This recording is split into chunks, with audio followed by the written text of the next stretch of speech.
What's going on? It is now 6:05 on Wednesday morning. I'm not sure of the day now, but what's going on? If you're new to this channel, or when this video is being launched, it may have been after the competition. So if you're new to this channel, welcome. I'm usually a bit louder than this, a bit more energetic, but it's 6 in the morning. I'm trying not to be too loud. Being BB might still be asleep upstairs. I was due to go on a long bike ride today. That's why I've got. But it's been put on hold till later today.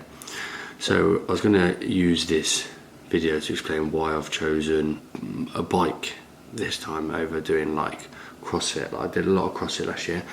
Didn't like the way it made me look fat. It started making me super skinny and weak, which some people love CrossFit and it makes them look amazing.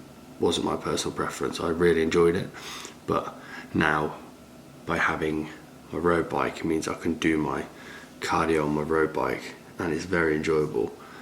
Plus I can also lift like a bodybuilder, so it's win-win for me. Quite a long one today. I think it's going to be our longest stint on a road bike with my power rich. So today I'm going to explain why I've chosen to use my road bike for fat loss this year. So one of the main reasons I started riding a bike. Can you not? No. Is because Phoebe got a road bike. No, I didn't. And she was going out on it. We bought a bright bike and then I got super jealous because look at her, listen to her. You won't go running with me. No way. Now we bicycle all the time. So I've done a lot of training modalities and different sports and a lot of stuff over the years. So like last year I did CrossFit, but the reason I stopped doing CrossFit is because it made me lose quite a lot of weight too quick and I didn't like the way that I was looking. At least now when I ride a bike I can do my bodybuilding on the side and then supplement my cardio with cycling. Does that make sense? So I burn my calories and do my cardiovascular via cycling, and then I do my bodybuilding training like normal. Nothing doesn't interrupt it, doesn't change anything. I just do my weightlifting now, which I'm about to do. About to go in the garage and do some resistance training, and then later on in 3 hours I'll go out on my bike for a couple of hours. So I've got best of both worlds. I'm burning body fat by burning calories on my bike, and I'm still maintaining my muscle mass and creating a stress from my body through resistance training. So both things, 2 in 1. I've done bodybuilding, I've done powerlifting, I've done a lot of sport, rugby, so I've done a lot of stuff, but this mixture right now I feel the best. So cycling either in the morning or in the evening. I usually do it in the morning, but today obviously in the evening, and then I train around midday. So that is my training at the moment.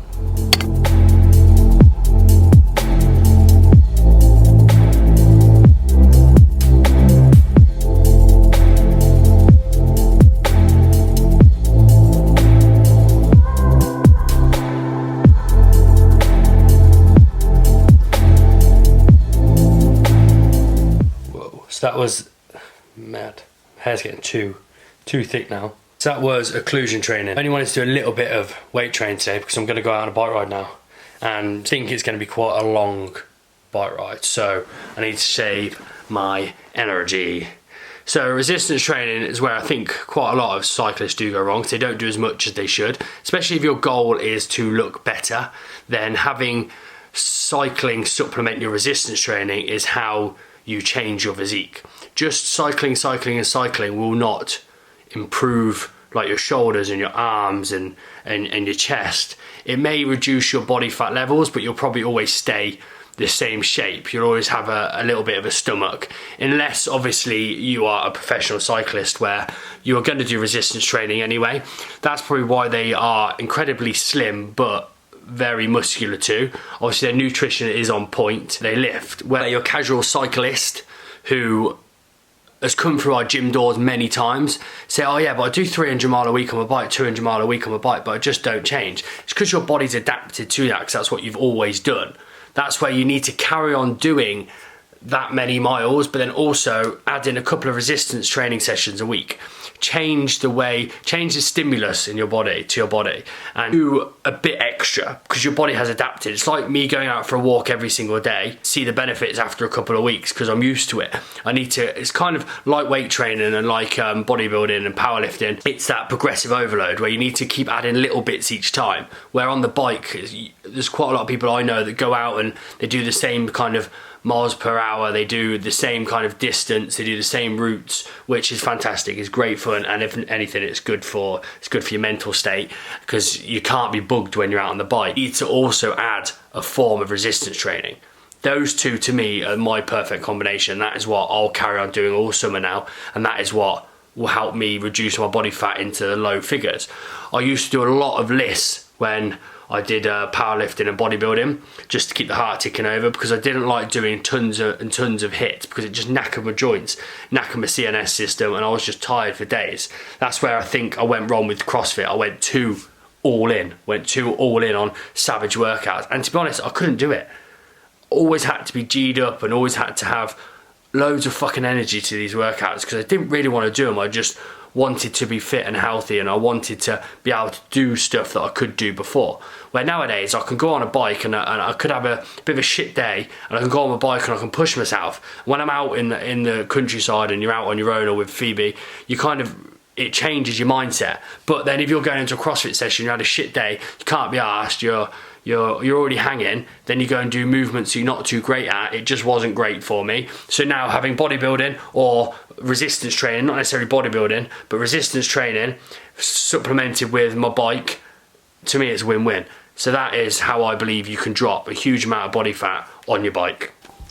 One mistake I'm not doing when I go out on my bike this time is not having enough food before I go out. I've realised since I've been cycling that my body's quite inefficient. Body fat to use as energy, but I've run out of energy about 40 minutes in. I think it's because I've never really done this type of long distance training. Well, when I say long distance, it's long distance for me. It may not be long distance for you watching this, but it's long distance for me. I've never really done hour or 2 hours consecutive, consistent, like calorie burning cardiovascular exercise, because it's just not what I did. I'm always short, sharp, playing rugby, short and sharp. It's a long game. I stopped an 8 in the middle, but that was 7-8 years ago, so I can't really use that anymore. So I need to kind of work on my nutrition around my cycle, biking, rides. And also, do you know what? Sometimes it is just all a mental game, isn't it? That I thought, do you know what? I can't have these things. I'm trying to get leaner. I'm trying to drop body fat. I'm trying to as low as possible. So I've got my these carby things, which I'm going to have on my bike, because again, like I said, I get to an hour in, I'm absolutely exhausted, or I just feel like I've not got enough energy yet. I need to break that barrier down really and make my body a bit more efficient. So what I'm going to do is now make sure I have a bigger meal before I go out, something with like slow burning carbs like oats, protein powder, a good fat like a peanut butter. That will give me a good amount of energy, which will burn off slowly. That's my thinking. And then an hour in, or whatever, an hour in, 45 minutes in, I'll have some carbohydrates in the form of dextrose. Are these really going to be maltodextrin? Yeah, sweet.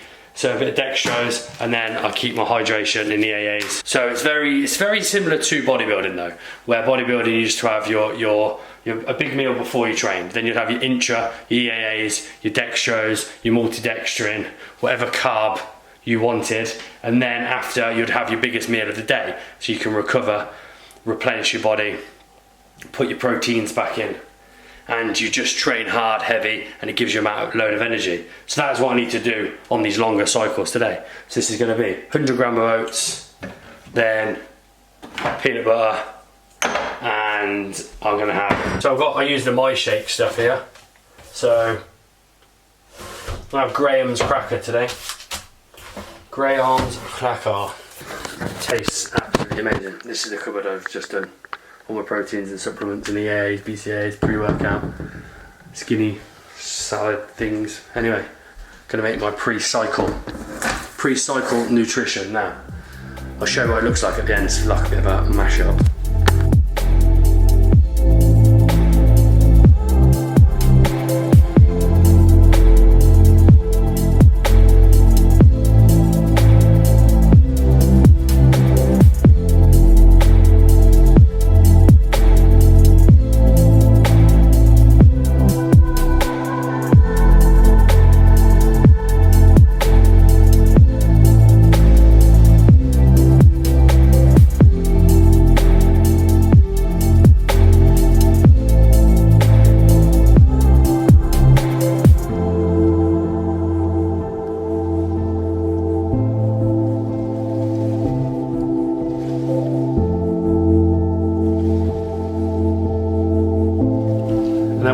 cyclist, what I'm going to take with me.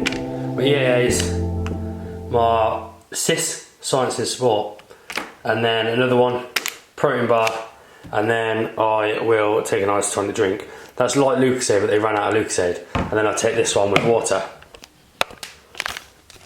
So I've never done this before, it's my first time, but this is probably be one of my longer bike rides. But this is my first time I've ever had intras on a cycle ride. So I thought I'd try it. I thought I'd take more than needed, just in case, because there's nothing worse than having like a hypo feeling, is there? We've all had them, where you're on the bike, you're like, oh my God. I'm sure cyclists will tell me you just need to push past that and then you'll have loads of energy. But I don't want to push past that because I hate being a sweaty mess and having sweat running down my back, feeling like I'm about to go into cardiac arrest and die. I'd rather have my CIS, my EAAs, and my isotonic drink.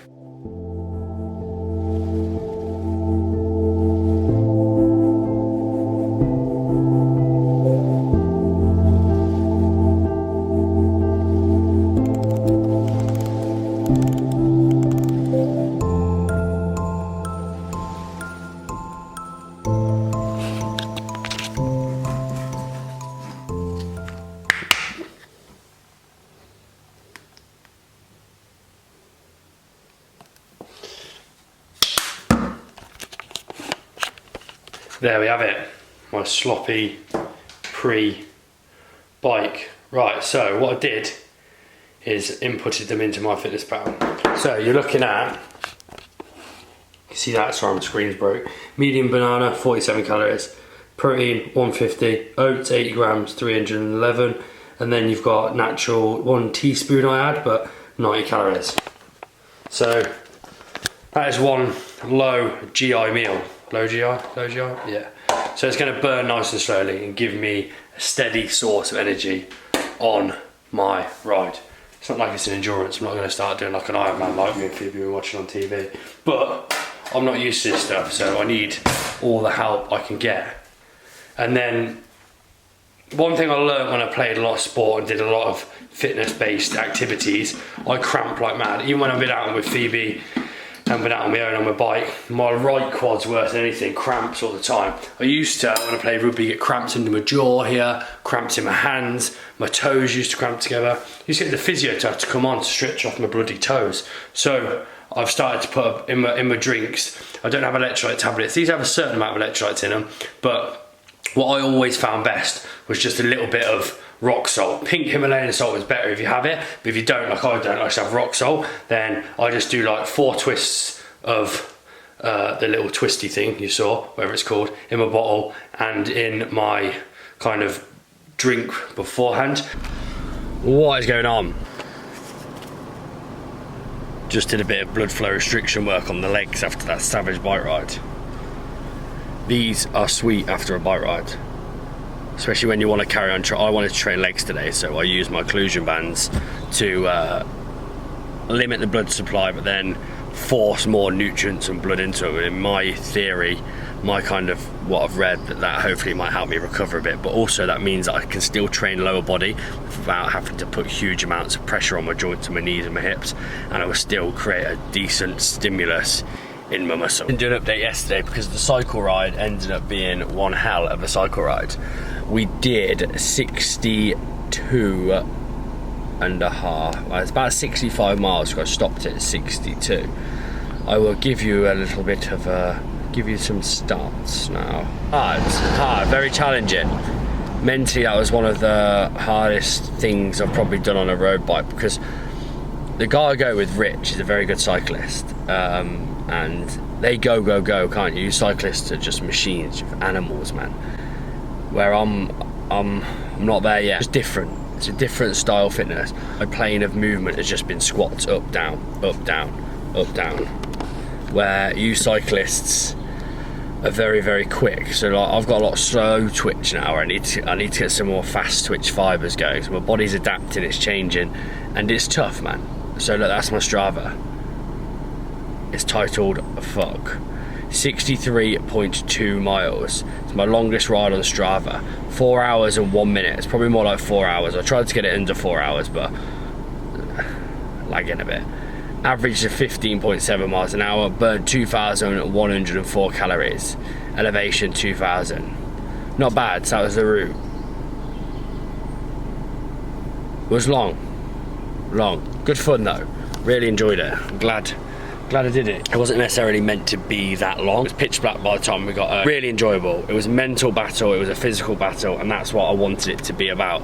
I've never been that far on a bike, I've never been that far on anything except a car, I think, so it was good to test myself. But like I said a minute ago, you cyclists are animals. Can you be a bodybuilder and can you be a cyclist? That's the question, that's what this video is about. I believe yes. You need to adapt your training, exactly like I've done today. After a long bike ride, I still want to do my bodybuilder, I still want to do my leg extensions, my hamstring curls, my RDLs. I still want to become strong, I still want to look a certain way, I still want to be aesthetic, I still want to train a lot. I just need to work out my nutrition, I just need to work out my timings. Like I said, I'll probably do weights midday, cycle late at night or early in the morning. It just all depends. I believe it can be done, and I believe I reckon I can maintain a physique better than I ever have done before by doing this, because last night's a prime example. 4 hours of hard work but burnt 2,000 calories. That with decent recovery and nutrition is a winner. And then followed on by a structured resistance program. Could you be a professional bodybuilder and a cyclist? Potentially not. Could you be a professional cyclist and a bodybuilder? Potentially not. But I'm not trying to be that. I want to be middle ground. I like doing both, and I think I could find a pretty sweet spot. I think you can burn a lot of calories doing it. I think you can burn a lot of body fat doing it on the bike I'm on about, and then I think you can still do your resistance and build your muscles and look a certain way from the bodybuilding. It's where I think a lot of cyclists, especially recreational cyclists, sometimes miss. They need to do more resistance training. If you want to get rid of that midsection and that gut, it's all good going out and burning calories, but you need to be creating a stress for your body by lifting, deadlifts, compounds. It will also improve your cycling. But obviously if you've got a long cycle ride, then you need to structure your training for the week accordingly, structure your nutrition for the week accordingly. But the answer is, I believe they can go hand in hand. It just depends how far you want to take either. Anyway, if you haven't subscribed, subscribe, hit the thumbs up, and I'll catch you next time. Peace.